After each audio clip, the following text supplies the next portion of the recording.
I'm going to show you how to create a superhero landing using first Adobe Premiere, then Adobe After Effects. I'm going to start a new project and just put this in my folder here.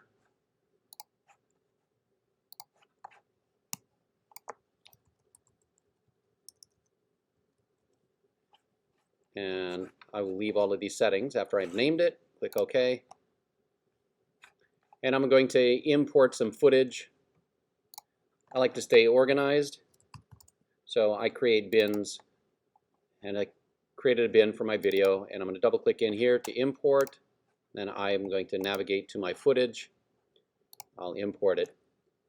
And I'm going to bring it into the timeline and take a look at it. Got to trim it a little bit. So I know that I have to trim the beginning part of it. And what I do is I kind of jump up. I jump up and I land.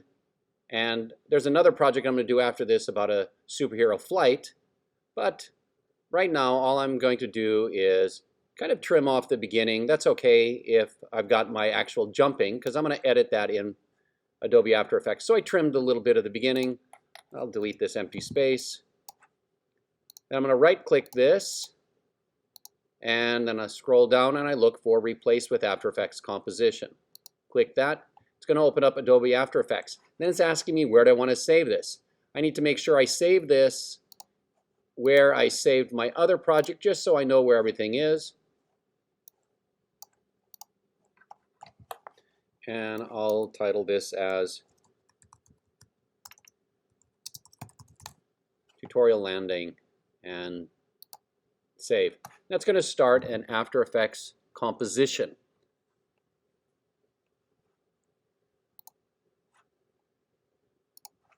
And here is my composition. This is the composition listed here, and this is the video clip. And I'm going to have to do some trimming of this. Right now it might be playing a little slow because this is 4K. And then I can see how I want to fit this. Right now I'm going to fit up to 100%.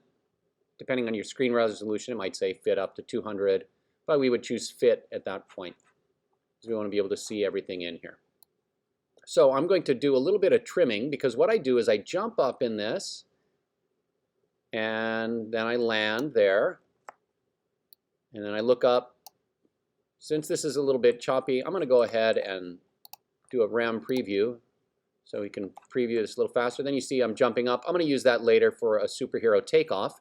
Then I walk off camera, and I film kind of nothingness here, and I'm going to need that nothingness for my composition later. And it's continuing to do the little bit of a render here, so you see me jump up. And again, that's just going to make it play a little bit faster. All right, so it's done rendering. What I'm going to do is I'm going to find the spot of after I walk off. Once I'm gone, I'm going to split this here. So with this highlighted, I go to Edit, Split Layer, and then that's going to split it. Now I could do that in Adobe Premiere, but this works in here as well. So that's split, and I'll be moving that later. Then I'm going to trim off all of this jumping part here, and just have my landing. So I'm going to split it. Before I start moving, I'm going to split it again here. Edit, Split Layer. Oh wait, make sure it's selected, and then Edit, Split Layer. Now you can see that it's split, and I'll shuffle these around. And then I'm going to figure out, where do I want this clip to start from? I need to actually be dropping a little bit. So maybe here, it's kind of the peak of it. And I could choose split at this point, or I can just hide that section before it. So I just grabbed the end and brought it in. Now I didn't move the clip. I was just bringing in the end of it. Very similar to Premiere, but a little bit different. So right now I've got me landing. Then I got this section where I'm jumping and walking off. I'm going to delete that section because I don't need it. So I select it. See, it's highlighted here. I hit delete on the keyboard. Now it's gone. Now I have this gap between where those clips were trimmed. Again, you could have done it in Premiere, but I'm just showing you how to do it in After Effects. So I'm going to move the order of this, because right now this is going to be my background. This section here is going to be my background for when I'm landing. So I'm going to lower that to the bottom.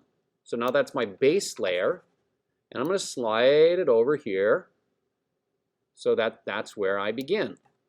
So now I have it beginning, nothing, and then all of a sudden, boom, I appear out of nowhere. Next, what I need to do is I need to duplicate this, because I'm going to cut myself out of this picture and use that to animate. So I'm going to take this clip here that has me coming down, and I can go Edit, Duplicate, or Command D, and then that duplicates that layer. Now I have two of them. I'm going to take this one and I'm going to push it over here for now. So I have, it's happening twice. And I'm going to take this clip, the first of them, and I am going to take it and freeze frame it so I can cut myself out of it. To do that, I select the clip, then right click, and I look for time and freeze frame. Now it is going to freeze this frame. So there you can see it is frozen. Me jumping up in the air, frozen in time. I just kind of appear, and then if I were to play the whole thing, you would see me appear and all of a sudden drop. So this section here is what I'm going to use to have me flying down. It actually might be too long, so I'm going to have to figure out how quickly I want that to happen. But the next thing I need to do is cut myself out of this frame. To do that, I'm going to get my pen tool, and that's going to create a mask. I can zoom in by clicking or just dialing my mouse.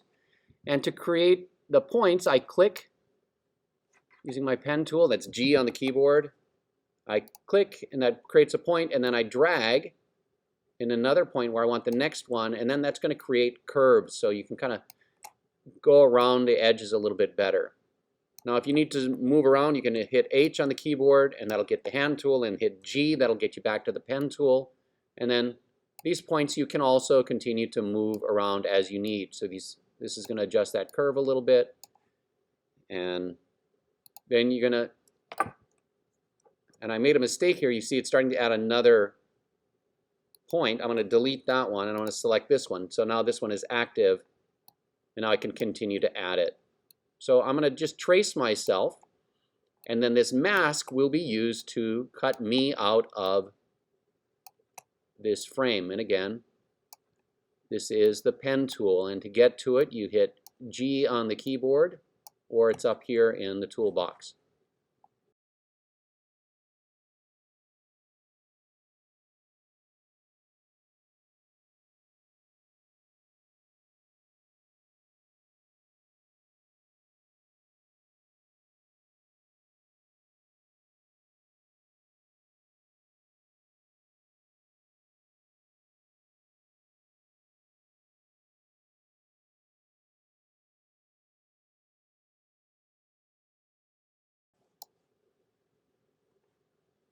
And then as I get near the end here, I will be able to connect it. And then that created a mask around myself. So there you can actually see that I'm cut out of this video. Let me go to fit up to 100%. So you see I'm here in the background, but if I hit play, you're going to notice that the background kind of disappears because I don't have any background right now. So I've actually cut myself out or masked myself out. To kind of show that, I'm going to click the eye on this. That's going to hide my background layer. So I select this layer where I cut myself out, and I'll show you that it has mask 1, and it's doing add, and it cut me out. And currently I have it exactly the way I want it. Now I do actually want to cut this little section out here because of where my arm is, so I'm going to need to cut that out as well. So I want to add to that mask. Now, in order to cut this out, I need to add one more mask. I have a mask here. I'm going to add one more. So I'm going to zoom in, just using the dial on there, and the mouse. And then this is the section I want to cut out. I'm going to get my pen tool, and I'm going to start to create another mask.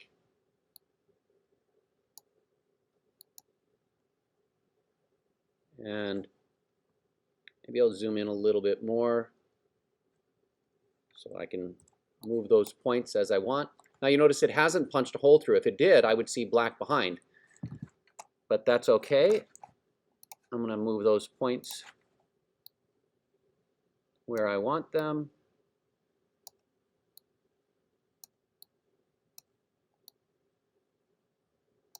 Maybe I need to add one more point here. And that's pretty good. Now, the reason it hasn't punched a hole through is because right now I'm saying add. I'm going to just choose subtract, and then it punched a hole through. Maybe I'll tweak some of these edges here. I had a little bit of a motion blur in my arm here.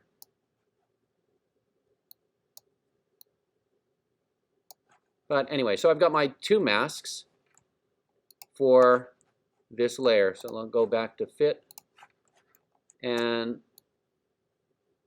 there I am. I'm going to turn this layer back on so I can see me in the background.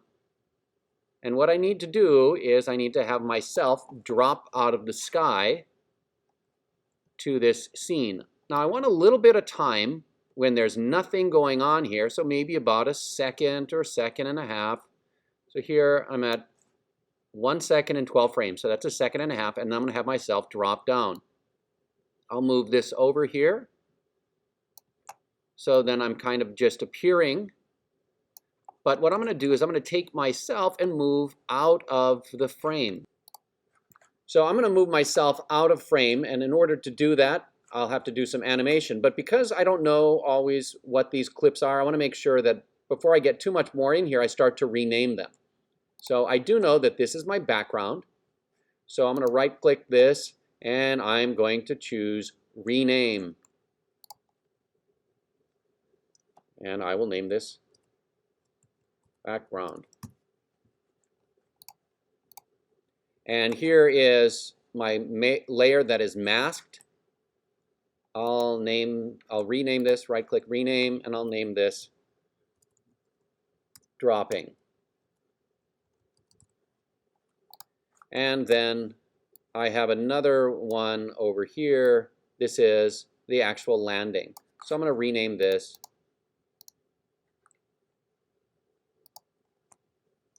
Landing. Now I had double-clicked it, so it brought me into the actual layer. So it's not showing me my other stuff. It's just showing me my layer. And to make sure that I get into my layer, I need to click the composition, because that's where I'm actually in. So now that I have things renamed, I'm going to move myself up out of frame and then figure out how to animate that. And I'm going to animate so that I am going to drop from the sky kind of like that. So I'm going to go to the beginning of this frame, or the beginning of this clip, and I'm going to expand these controls here, and I'm going to expand the transform control. And I'm going to add something called a keyframe. A keyframe is when you say, at this point in time, have such and such coordinates or such and such values. So I'm going to just do it for my position. I'm turning the clock on for position. And then I'm going to click here. This is my X coordinate and my Y coordinate. I'm going to click and drag this up.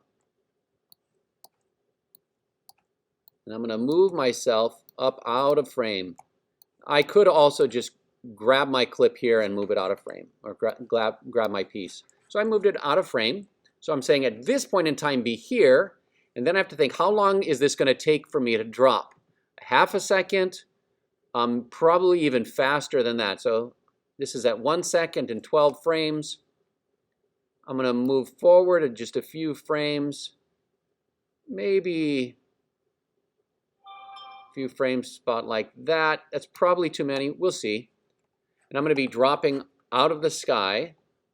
So I'm going to bring myself back down here. the fastest way to probably do it, if I didn't move it in the X, is just to hit the reset, and that puts myself at the beginning of this. And that's going to match up well for my next clip. So this is what I have. Kind of dropping like this. Then I don't need any of this other stuff. So I'm going to hide that by just pulling this in. And so what I have is me dropping, and then I disappear because I need to get this next frame. I need to get this, the rest of this right here. So I'll just grab this and I'll bring it over and match those up. And then I'll render that to see what it looks like.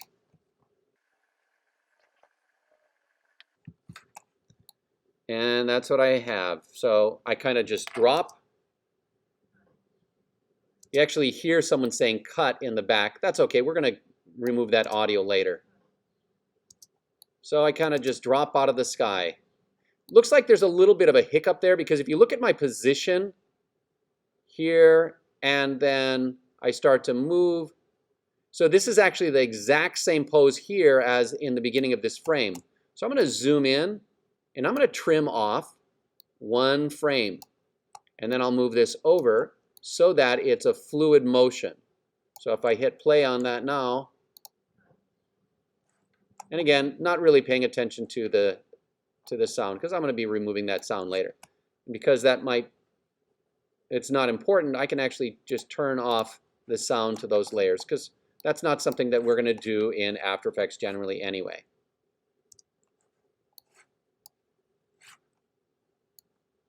So if you didn't see how I turned the sound off to a layer, it's just right here, this little speaker. So now there's no sound to the layer. So that's how we have the beginning of this.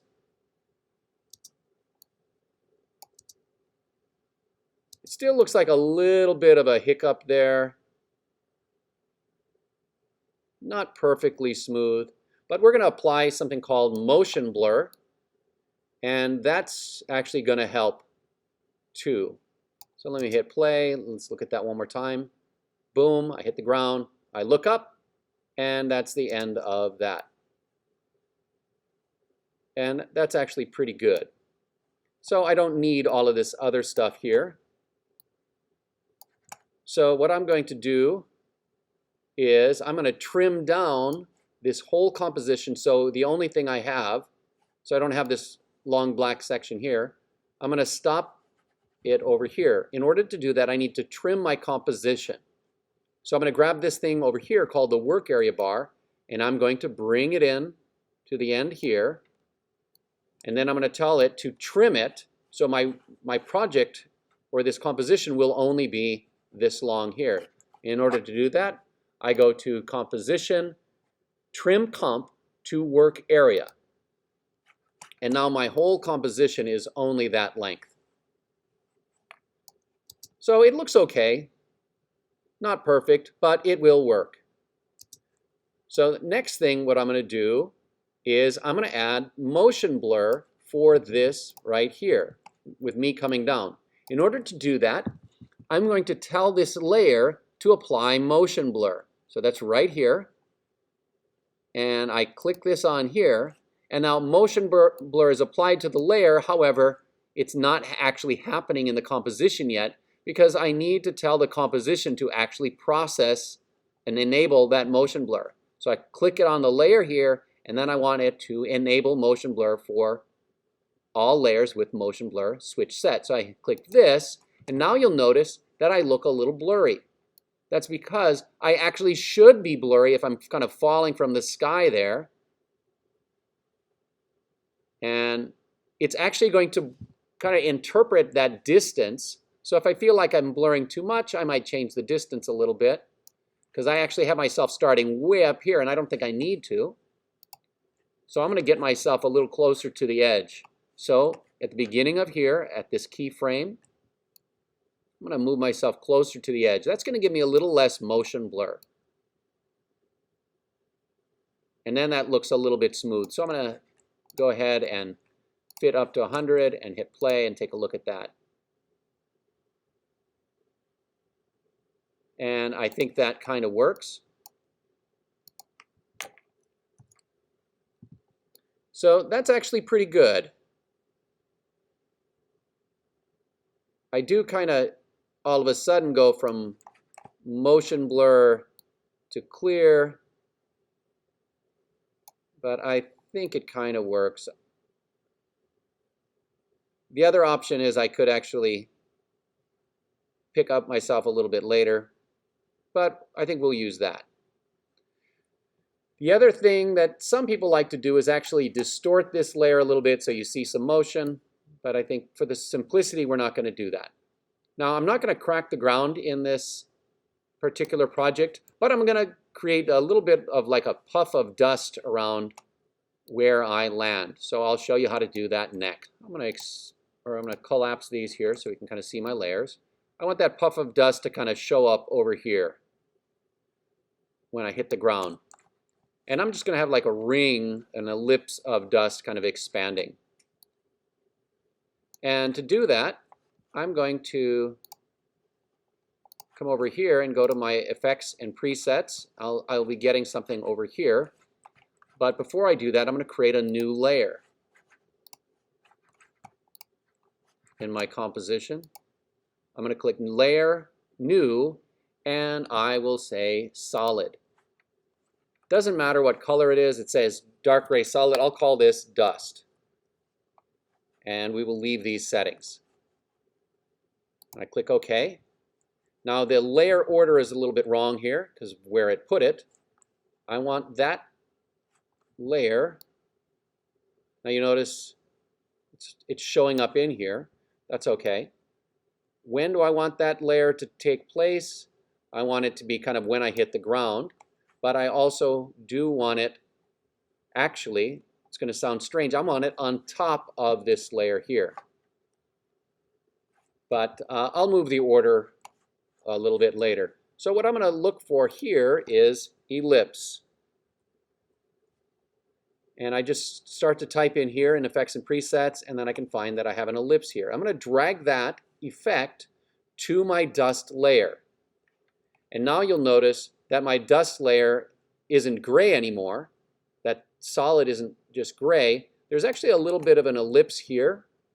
Can't see it because it has this little crosshair, but I'm going to select this. And then up here are my effect controls.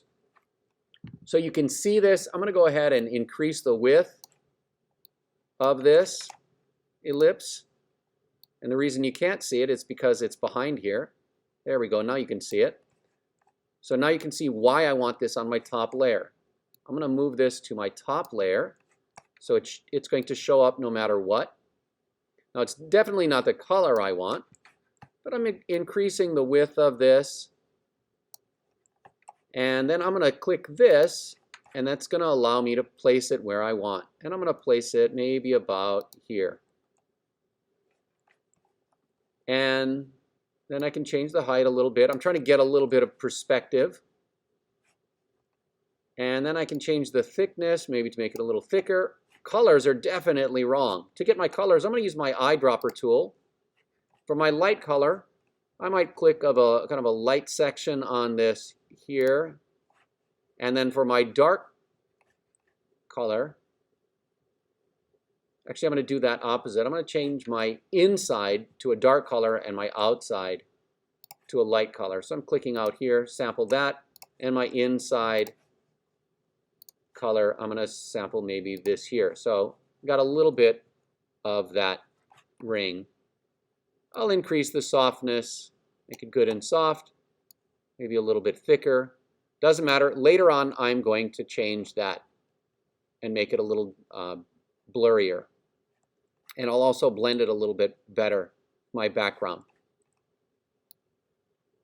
And so I've got this ring of dust kind of showing up here. Now my layer is too long, so I'm going to hide all of that because I only need it to take place at a certain point in time. So I need it to take place when I kind of land, maybe about here. So boom, it's going to show up and then it's going to dissipate. And I don't need it all of this length, so I'm going to trim that down. So figure out where you want it to take place, maybe kind of when my fist comes down. Boom, something like that. It's definitely the wrong size, but I can actually keyframe this. So what I'm going to do is, with this kind of in this area here, I've moved it to where I want it. I'm going to turn these clocks on for the height and the width, and then I'm actually going to shrink it. I'm going to bring the width down so it's real small, and the height, same thing, so real small, and maybe it's going to actually be right where my fist is. So I'm going to grab that center, and I'm going to move that center to where my fist is. And at this point in time, it's going to be here. I'm going to actually shrink it a little bit more, and I'll view 100% so you can kind of see. My hand tool here. And the blending is off, but I'm going to be fixing that later. But that kind of works. I'll go back to my select tool, and I fit. Next, I'm going to expand it. How long is that dust going to take? Maybe this long. That looks decent for it to expand. So then, at that point in time, it's going to actually create keyframes for me once I change something. So you can kind of see right now, you can see this dot, that represents a keyframe. And if I expand those, then you can kind of see the diamond are the keyframes. So at this point in time, I actually want it to have expanded. So I'm going to increase the width.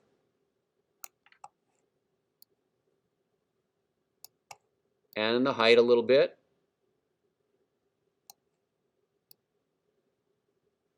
To about like that. So boom.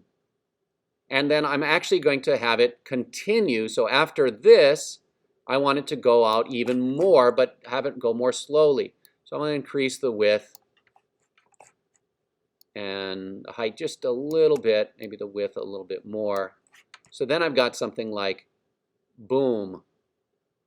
Then it kind of changes over time.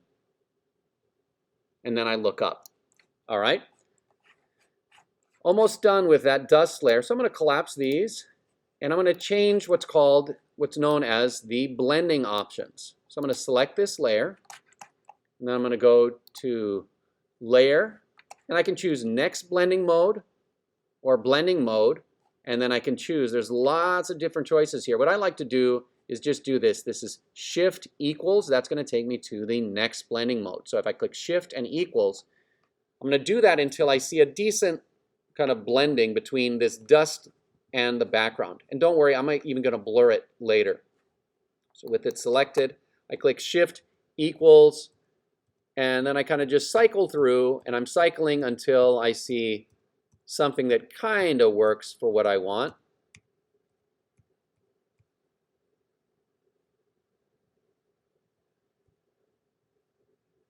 That's a little bit too bright.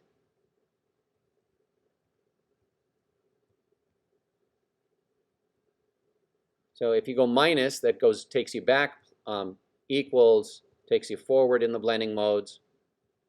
So let me just kind of look through and see if I can find one that I kind of like. This one might work, but I'm going to change these colors. I'll make them maybe a little bit darker.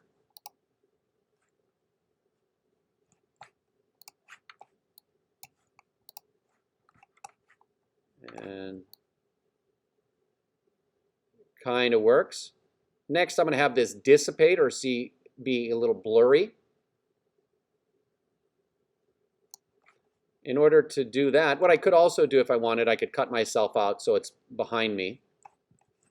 If there's time, you can do that because it would be more convincing. Next, I'm going to come up here in my effects, and I'm going to look for blur. Lots of different blur options here. We can go with a simple Gaussian blur. I'm going to drag Gaussian blur to my ellipse layer or my dust layer, and that is going to apply it. Now nothing's happened yet, but then I can adjust that blurriness, and you kind of see how I get that to be a little bit blurry. So boom, and then we have the dust. And actually, I might even expand that in time a little bit to be more dramatic. So I'm going to expand it a little bit more. Come back to my layer here. You can see my ellipse kind of stops. So I'm going to go back to my ellipse layer, grab both points and drag them over. Now that blurriness, I actually want it to not just blur, but I want it to kind of start to become almost that you can't even see it anymore as it blurs. So I'm going to keyframe the dust over time. So in order to do that, I'm going to go to this Gaussian blur. After I have a good amount of blur here for my first bit, then I'm going to have it get blurrier and blurrier over time. So I'm going to go to my blurriness, turn the clock on. I'll go further in time. And then maybe I'll come to this point. This is where I want it kind of like that. And I'll blur it just a little bit more. And then I'm going to go to the end of it, or my last keyframe there. And that one, I'm going to crank that blurriness so it almost completely dissipates. You can barely notice it. And then it kind of spreads out like that. And then the last thing I would do is I'm going to change the opacity to that effect. And I can do that under my transform. And I'm going to turn my opacity on. That's like the transparency. So I want it completely opaque now. And then I want it to fade out that dust layer completely by the end of it. So then I'm going to take my opacity to 0. So that way, when it fades down, it kind of erases like that. And let's take a look at that whole thing. Hit spacebar. I drop out of the sky. Boom. A little bit of dust, and I look up. Timing's not perfect, so it might take a little bit of time and maybe adjust my blending a little bit. I think my blending option isn't great, so I might change that. And again, you'll find that under Layer, Blending Mode. Currently, I'm using Screen. I might try Overlay instead. Kind of works. Now, the last thing that you will do is add a little bit of camera shake. This is probably a little bit of the trickiest bit of it. So I'm going to want the camera to shake when I hit the ground. In order for me to do that, I want to collapse all of these into one composition. How you do that is I'm going to select the bottom layer, and I hold Shift on my keyboard, and I select my top layer, and that selects them all. Or I can just click and drag, and now they're all selected. I'm going to right-click and choose Pre-Compose. And then it asks me if I want to name this. So I'm going to name this one Shaking Comp. Doesn't matter what you name it, but just for this particular project, that makes sense. And I will choose this. It's already highlighted, move all attributes into the new composition. And then I click OK. Now it looks like one solid piece of video. I'm going to find the spot where the shake should start. And then what I'm going to do is I'm going to split this into 2 video layers. So I'm going to go to Edit, Split Layer, and now I have 2 of them. Now when the camera shakes, I want it to move in both X, Y space, X and Y space, but I also want it to move in Z space, moving forward and back. So I'm going to tell this that I'm going to turn this layer into a 3-dimensional layer. So I'm going to turn on the 3D portion right here. Now so I don't get confused which layer is which, this top layer here, I'm going to rename Shaking, and I'm going to rename this first one Landing. So I've got landing and shaking. Shaking is 3D, landing is not. And then I want it to start to shake. So to create the camera shake, I could just change the position and keyframe it, but that gets a little bit tedious. So I'm going to select my shaking layer, and I'm going to create one new layer above it called a null object. So layer, new, null object. Now that creates this little box. It does not show up in the final video, null object. It's just something I can apply effects to, but it doesn't show up. Now I'm going to make it the length of this so it's a little less confusing.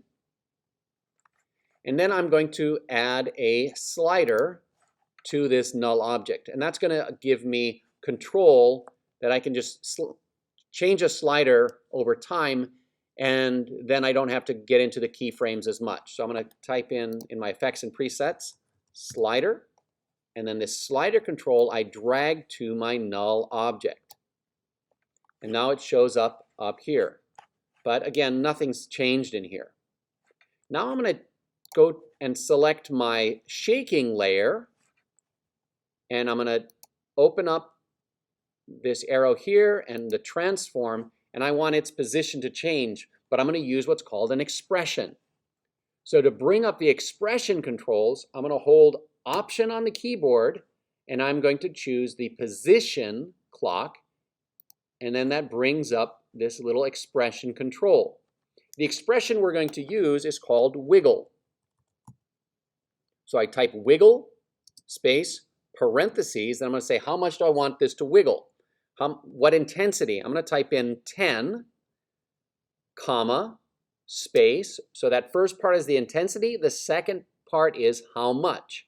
Now the how much I'm going to get from my slider. So I'm just going to, after I put that comma, space, I'm going to close my parentheses, and I'm going to select this null object layer. Now it's going to give me an error in a moment. That's because I didn't finish this expression. That's okay. I'm going to select this null object so I can up here see those expression or that slider control. So then I click here in my expression control down here. You can see the slider here. I'm going to click this thing called a whip, and I'm going to select, I'm going to click and drag all the way up to slider. So the wiggle, the number is going to come from the slider, and then I hit enter. The error goes away. Now you're going to notice that nothing happens yet because that slider is at 0. So right when I start to land, I need to turn the clock onto the slider. I want it at 0 because my foot barely touched the ground. Then I'm going to go a little bit further to when I want it to shake a bunch. And I'm going to crank that to maybe like 130 something or so, maybe 135. So it's shaking. And you notice it's shaking in the X, the Y, and the Z. So it's moving left, right, up, down, and backward and forward. And then I'm going to go a little bit further to when I want it to stop shaking. And then I'm going to click and I'm going to punch in 0 here. So I just click the number and hit 0, and it's going to create a keyframe and enter. And it creates a keyframe for that position. So I come down, hit the ground, and it shakes. And let me just go ahead and render that. I'll hit play. And you notice that it shook a little bit. Now you can change those numbers if you want it to shake a little bit more. But that shake looks a little bit static. So maybe I didn't shake it enough. So I'm going to go back to my null object.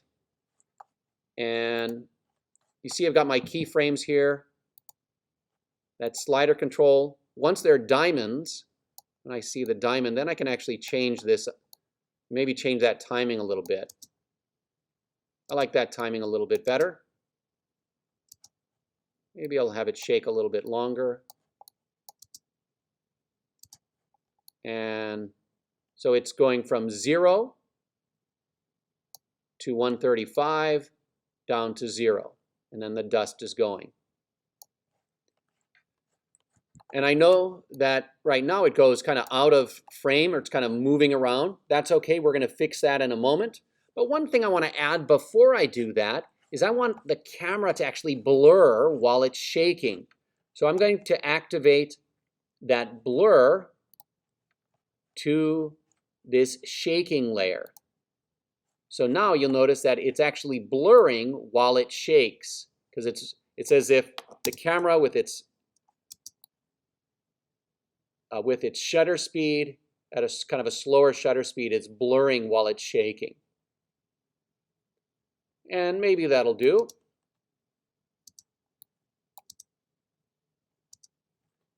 And I know I kind of have it a little bit too perfect there, but I can go back and change that if I need to. So I've applied that blur. The last thing I got to do is get rid of this border here. So what I'll do is I'm going to grab all of these layers again, and I'm going to pre-compose them into one layer. So I select them all, right-click, pre-compose, and I'll call this one Final. And then I'll click OK. And now I've got that, but you can see the borders there. So what I'm going to do is under here, I'm not going to turn on any clocks, but I'm going to open up that transform, and I'm going to bring the scale up until I don't see that black border anymore. So I scaled it up a little bit. It won't be too much, so I won't lose a lot of resolution. And now when I hit play, it's kind of going to render. Give it a moment. So right now it's looping through. So let's watch that. And I drop down, land, look up. And that's kind of how you do that superhero landing. Now when I do Command S, I've saved it. Now when I go back to Premiere, when I look over here, you can see that it has some of it. And then it got these hash marks. It's because I had done some trimming to that. So I'm going to zoom in, and I'm just going to trim that off so it's actually my composition length. Now when I try to drag it out, it won't because it's staying the composition lengths. So when I come over here and I hit play, and it might take a little bit of time to render. The other thing you can do is you can just hit enter on your keyboard and it's going to render. I'm going to get rid of this audio because I don't need that anymore. And I just selected hit delete because I'll probably add some other sound effects in here later. And I'm going to render it by hitting enter. And it's going to take a little bit of time for it to figure that out. It's 129 frames. And it's going to take about 2.5 minutes or so to finish rendering. So now you notice that red bar became a green bar. It finished rendering. And let's go ahead and hit play and take a look at it. I drop out of the sky, land, camera shakes. And that is the completion of that portion of this little project. So that's how you can do a superhero landing. And then I can, if I make a change in After Effects, it will automatically change what I did or what I have here in Premiere. So that's the good thing about how these work together. And that's how you can do your superhero landing using Adobe Premiere and Adobe After Effects.